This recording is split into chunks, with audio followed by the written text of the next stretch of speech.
Não, eu não vejo problema em relação a isso, não.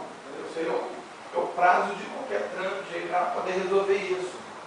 Entendeu? 10 dias é tranquilo. Eu só preciso o seguinte, é justamente essa palavra, ó, tá fechado o negócio, tá ligado, então vamos aguardar aí a documentação. E aí eu vou passar para você, eu vou pegar os dados dele, vou fazer a minuta, vou passar para você e vou falar com ele, ó, o contrato tá no Rio, estamos aguardando chegar. Então, assim, o que eu estou falando é em relação a ter uma posição da empresa, ó, tá fechado, estamos aguardando só a burocracia. E aí o aluguel começa a contar, então eu vou entregar a chave para vocês.